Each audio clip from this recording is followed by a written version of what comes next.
Assalamualaikum warahmatullahi wabarakatuh. Ketemu lagi dengan saya Rahmawati dari Politeknik Negeri Samarinda, jurusan Akuntansi, Prodi D4 Akuntansi Manajerial dari kelas 1B. Nah, kali ini saya akan menjelaskan mengenai topik yang terakhir dari pengetahuan manajemen di semester 1, yaitu topik ke-11, yaitu pengawasan. Ngomong-ngomong tentang pengawasan ini merupakan fungsi terakhir yang ada di fungsi-fungsi manajemen, dan dalam pengawasan ini usaha untuk mengawasi usaha-usaha yang dijalankan apakah sesuai dengan rencana yang sudah ditetapkan atau belum. Dan banyak sekali pengertian dari pengawasan. Nah, kali ini saya akan menjelaskan satu persatu. Yang pertama adalah pengawasan adalah kegiatan manajer yang diusahakan agar pekerjaan-pekerjaan ini terlaksana sesuai dengan rencana yang sudah ditetapkan sebelumnya. Kemudian yang kedua adalah pengawasan adalah fungsi manajer yang merupakan pengukuran dan perbaikan dari pelaksanaan kegiatan-kegiatan dari bawahannya supaya yakin bahwa sasarannya ini yang ada di perusahaan ini bisa tercapai.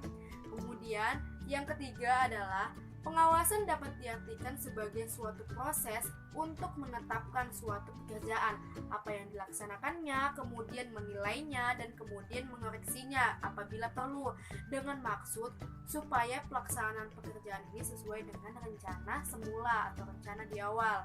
Kemudian pengawasan ini juga bisa diartikan bahwa usaha untuk dapat mencegah kemungkinan-kemungkinan penyimpangan dari rencana-rencana yang tadi sudah dijelaskan.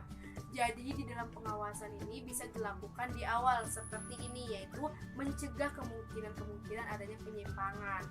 Dan pengawasan ini juga dilakukan tidak hanya di awal maupun di akhir, tetapi pada saat berlangsungnya pelaksanaan itu. Selama pelaksanaan itu berlangsung, pengawasan ini tetap dijalankan. Nah, dari uraian yang kita jelaskan tadi mengenai pengawasan atau mengenai beberapa pengertian pengawasan ini, dapat disimpulkan bahwa cara yang dilakukan pengawasan ini yaitu membandingkan segala sesuatu yang dilaksanakan apakah sesuai dengan perencanaan atau rencana yang sudah ditetapkan atau belum. Dan di dalam pengawasan ini juga menghendaki adanya tujuan maupun rencana di suatu perusahaan tersebut supaya manajernya ini bisa melaksanakan fungsi dari pengawasan ini sendiri, karena tidak ada manajer yang bisa menjalankan fungsi pengawasan apabila tidak ada tujuan dari perusahaan tersebut. Nah, kemudian ada proses dari pengawasan itu sendiri. Proses dari pengawasan itu sendiri ini dibagi menjadi 3. Yang pertama adalah establishment of standard, yaitu menciptakan standar. Nah, standar ini merupakan kriteria untuk mengukur hasil pekerjaan yang sudah dijalankan. Biasanya, standar ini dibuat pada saat kondisi maupun kemampuan kerja yang pada saat kondisinya normal. Dan yang kedua adalah measurement of performance, yaitu pengukuran atau penilaian pelaksanaan. Nah, pengukuran atau penilaian pelaksanaan ini berhubungan juga dengan standar yang sudah dijelaskan sebelumnya di poin pertama. Nah, standar ini dibagi menjadi beberapa. Ada standar fisik, standar biaya, dan standar modal. Standar fisik ini dibagi menjadi 2, yaitu standar kualitatif dan kuantitatif. Kuantitatif ini berhubungan dengan angka, sedangkan kualitatif ini tidak berhubungan dengan angka, biasanya berhubungan dengan penjabaran. Nah, kemudian ada standar biaya. Nah, standar biaya ini biasanya berhubungan tentang pengukuran pengeluaran. Biasanya berhubungan dengan biaya langsung, biaya tidak langsung, biaya pekerja per jam, biaya produksinya berapa, dan lain-lain. Kemudian ada standar modal. Nah, standar modal ini kelompok standar yang terpisah. Kenapa? Karena dia lebih berhubungan mengenai investasi daripada biaya-biaya operasi. Dan standar ini paling banyak digunakan untuk investasi murah dan pengawasan yang menyeluruh pada penyimpangan-penyimpangan yang telah terjadi. Nah, yang ketiga dari proses pengawasan itu sendiri, apabila terjadi penyimpangan, nah proses yang ketiga ini dilakukan, yaitu proses correction of deviation, yaitu tindakan perbaikan dari penyimpangan-penyimpangan. Nah, langkah ini biasanya digunakan untuk memperbaiki apabila terjadi kelemahan, apabila terjadi kekurangan, dan di sini akan diperbaiki sesuai dengan rencana atau standar sebelumnya. Nah, kemudian ada yang namanya standar pengawasan. Nah, standar pengawasan ini sudah sebelumnya kita dijelaskan seperti tadi, ada standar modal, ada standar biaya, ada standar fisik. Nah, di sini kita akan menjelaskan satu persatu.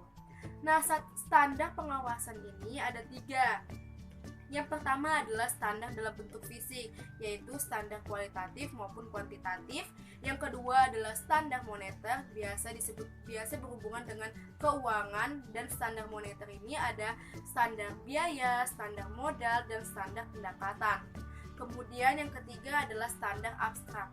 Nah, standar abstrak ini dilaksanakan apabila sudah tidak bisa dilakukan dengan standar fisik maupun standar moneter. Biasanya standar abstrak ini dilakukan untuk kepuasan konsumen atau kepuasan dari pendapat-pendapat dari konsumen tersebut.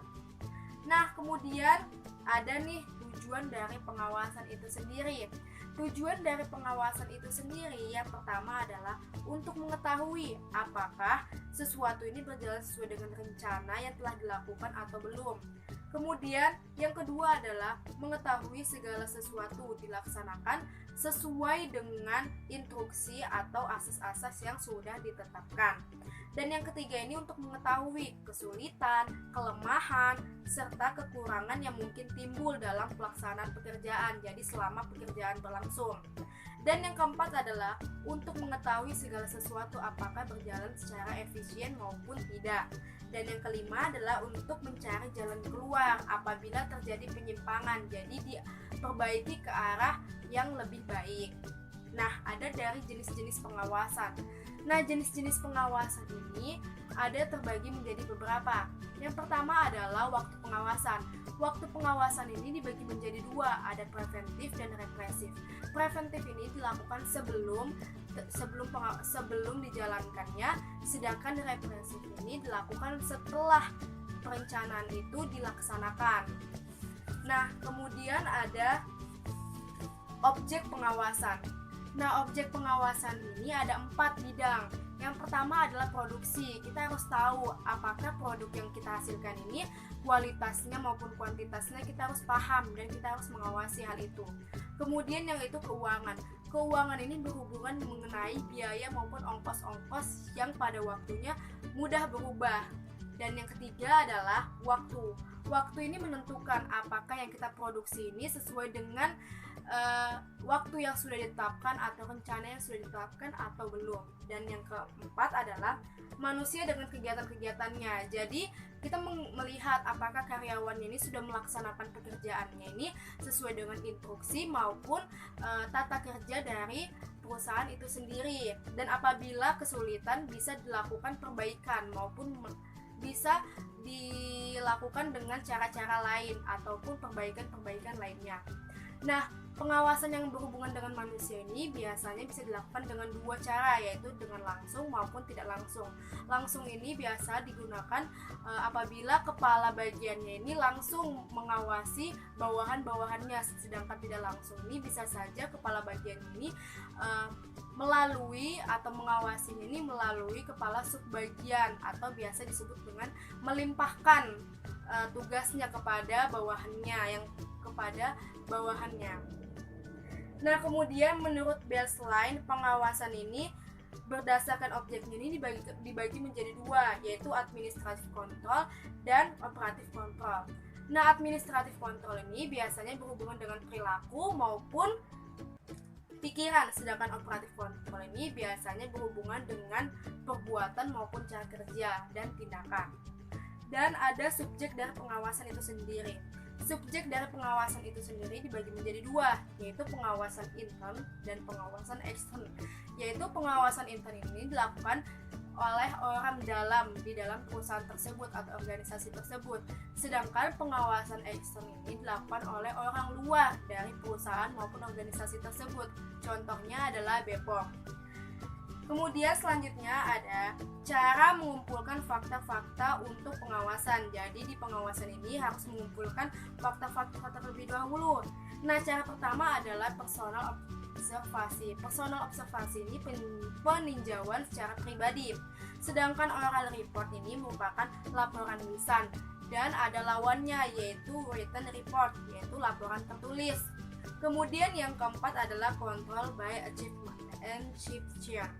Nah, laporan dan pengawasan kepada hal-hal yang bersifat istimewa. Nah, ada nih syarat-syarat dari pengawasan. Nah, syarat-syarat pengawasan ini ada 8. Nah, ini merupakan syarat-syarat dari pengawasan itu sendiri. Jadi, apabila kita melakukan pengawasan, kita perlu nih mengetahui syarat-syarat terlebih dahulu dari pengawasan itu sendiri, sehingga kita bisa melakukan pengawasan selanjutnya. Nah, itulah penjelasan mengenai topik yang ke-11 atau topik yang terakhir dari pengawasan manajemen. Apabila saya